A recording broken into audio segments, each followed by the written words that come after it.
Course length tester.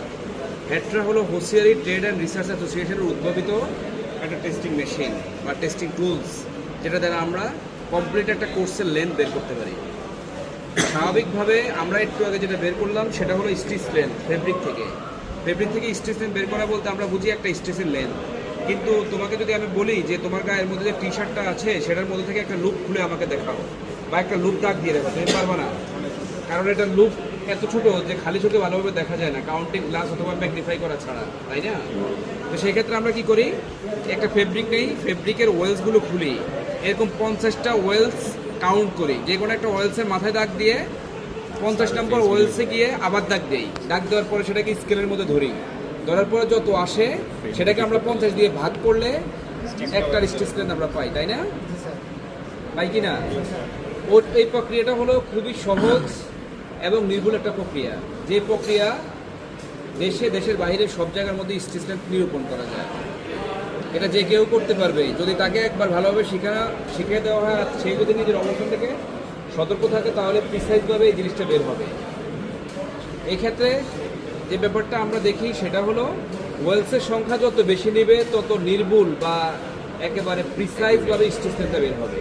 সেই ক্ষেত্রে আমাদের এখানে যেটা আছে হেট্রা কোর্স লেন্থ টেস্টার, এটা দিয়ে আমরা কমপ্লিট একটা কোর্সের লেন্থ মেজার করি, কমপ্লিট একটা কোর্সের লেন্থ মেজার করে। আচ্ছা, ওই কাপড়টা কি আছে? ওই এখানে যে সুতাটা আছে দেখা যাচ্ছে, এই সুতাটা এখানে যে সুতাটা আছে, এই সুতাটা আমরা ফেব্রিক থেকে খুলে নিছি। একটা ফেব্রিকের টিউবুলার শেপের সুতা, যেটা টিউবুলার শেপের যে ফেব্রিক, এর দেখো এটার মধ্যে লুপগুলো দেখা যাচ্ছে, ক্রিম দেখা যাচ্ছে না?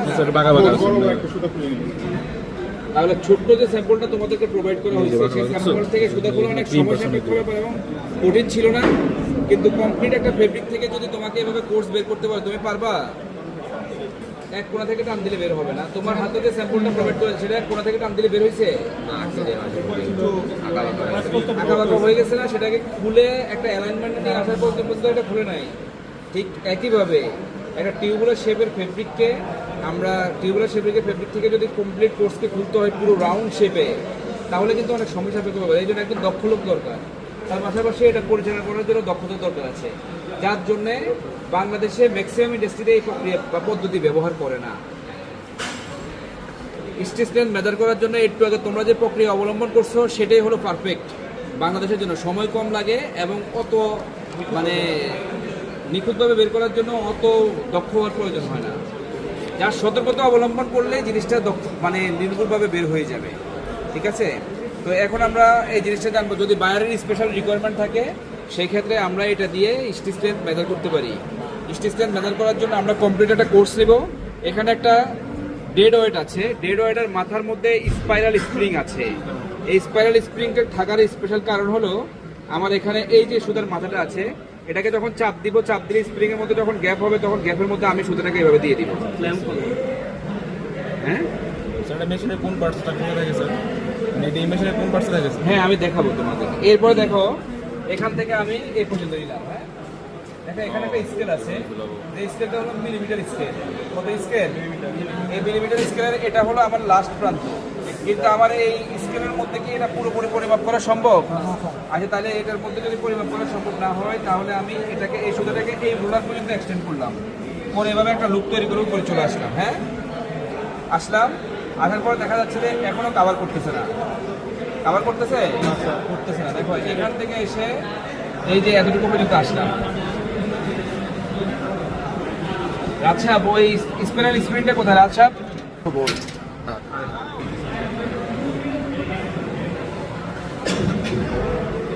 এখানে এসে এই যে বোল্টটা আছে আমার হাতে, সরি, এই বোল্টের মধ্যে এটাকে আচ্ছা, তাহলে এটার মধ্যে যদি পরিমাপ করা সম্ভব না হয় তাহলে আমি এটাকে এই সুতাটাকে এই রুলার পর্যন্ত এক্সটেন্ড করলাম, পরে এভাবে একটা লুপ তৈরি করে উপরে চলে আসলাম। হ্যাঁ আসলাম, আসার পর দেখা যাচ্ছে যে এখনো কাভার করতেছে না। করতেছে না। দেখো এখান থেকে এসে এই যে এতটুকু পর্যন্ত আসলাম। আচ্ছা, ওই স্পাইরাল স্প্রিংটা কোথায়? আচ্ছা,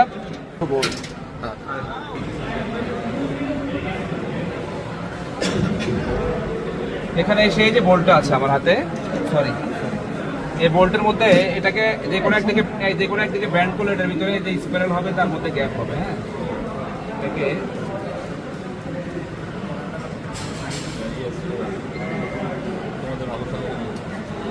আমরা স্প্রিং কেন ইউজ করি, একটু বেটার অপশন তো আছে। বেটার অপশন কি হতে পারে? এই যে ওকে, এটাকে এই যে স্প্রিংটাকে এখানে বোল্ট আছে, এই বোল্টের ভিতরে এদিকে উল্টো দিকে একবার প্রেস দিয়ে দিতে হবে। উল্টো দিকে প্রেস দিয়ে যখন এভাবে ঘুরাবো তখন এই প্রেসটা ওপেন হয়ে যাবে। এখন এই যে তারপরেও হয় না, বেশি হয়ে গেছে এদিকে press।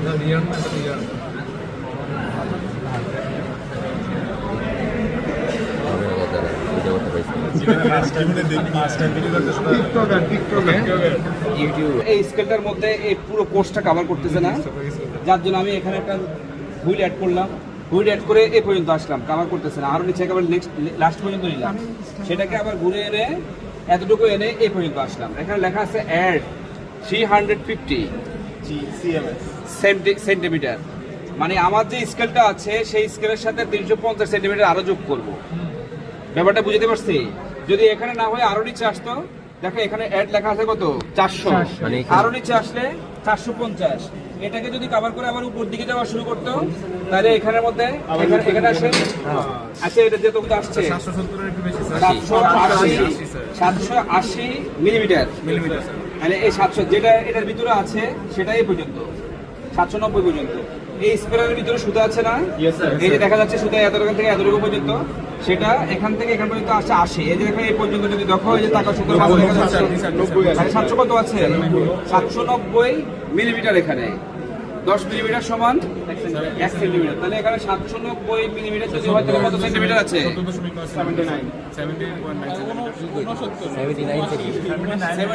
সেন্টিমিটার এখানে আছে। এটাকে আমরা মিলিমিটার থেকে সেন্টিমিটারে নিলাম।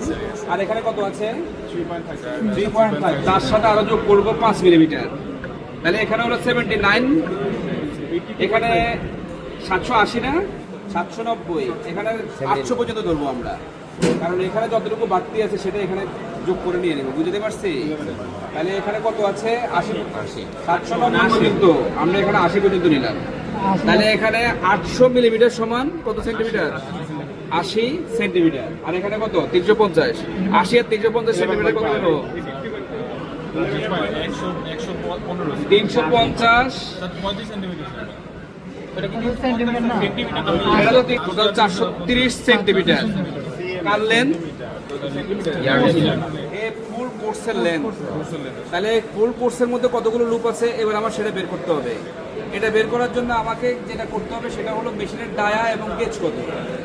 এই কোর্সটা আমরা যে ফেব্রিক থেকে বের করলাম, সেই ফেব্রিকের মেশিন ডায়া ছিল 19 আর গেজ ছিল 20।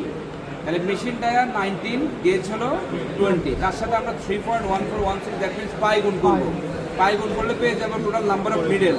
যতগুলো নিডেল ছিল ততগুলো লুপ, মানে এখানে যত সেন্টিমিটার হলো সেটা কিসের লেন্থ? একটা কমপ্লিট কোর্সের লেন্থ। সেই কোর্স দ্বারা যতগুলো নিডেল লুপ তৈরি করছে ততগুলো নিডেল সংখ্যা দিয়ে যদি ভাগ দেই, তাহলে প্রত্যেকটা লুপের লেন্থ পেয়ে যাবো না, ইন্ডিভিজুয়াল লুপ লেন্থ পেয়ে যাবো না। তাহলে এত বড় নেওয়ার কারণ কি? একেবারে প্রিসাইজ বা নির্ভুলভাবে আমাদের লুপ লেন্থ বের করার জন্য। যেটা আমরা বের করলাম সেখানে দেখা গেল 50টা বা 100টা নিলাম, কিন্তু এখানে অসংখ্য গণিত নিডেল দ্বারা তৈরি কিন্তু লুপ এর লেন্থ সহ একটা কোর্স আমরা নিলাম। যে কোর্সের ফুল লেন্থ আমরা খুব প্রিসাইজভাবে এই হেডটা কোর্স লেন্থ টেস্টার দিয়ে মেজার করলাম। এক্ষেত্রে প্রত্যেকটা ইন্ডিভিজুয়াল লুপ কতটুকু লেন্থে ছিল সেটা বের করার ব্যাপারটা একেবারে প্রিসাইজ বা নির্ভুল হয়ে গেছে। স্যার এখানে 350 মানে 350 সেন্টিমিটার এক্সট্রা অ্যাড করা লাগবে। এই যে ঘুরে এত দূর আসছে না, যত স্কেল ব্যতি রেখে যত বেশি ঘুরে আসবে তত বাড়তে থাকবে। যেমন এখান থেকে 350, আবার যদি এখান থেকে যদি এখানে যায়, এখানে 300 ছিল, হ্যাঁ, উপর থেকে নিচ পর্যন্ত 50 সেন্টিমিটার। যদি নিচে যায় আবার 400, মানে এখানে 50 সেন্টিমিটার যায় 450। আবার এটা ঘুরে যদি উপর দিকে যায় এখান থেকে, তাহলে 600। একটু ঝামেলা হবে যদি স্যার ইন বিটুইন একটা জায়গাতে আসে নাই। ওই যে এটা অ্যাড করবে এবারে এখানে এটাকে এমন ভাবে সেট করবে যাতে স্কেলের মধ্যে ডেড ওয়েটটা থাকে, মানে স্কেলের মধ্যে যেন ডেড ওয়েটটা থাকে। করতে পারি, এখানেও সেট করতে পারি, এখানেও সেট করতে পারি। চাইলে আমরা 400-তে লাগাও এটা। হ্যাঁ, সেট করতে পারি 400-তে, যেমন এটাকে আমরা এখানে লাগাবো, এখানে 400 লাগিয়ে দিতে পারি। এই 400 পর্যন্ত আসছে, এই যে দেখো। এবার তুমি ওটাকে ওখান থেকে 290 উচ্চ ব্যাপারটা এই জন্য স্কেলটা মানে আমাদের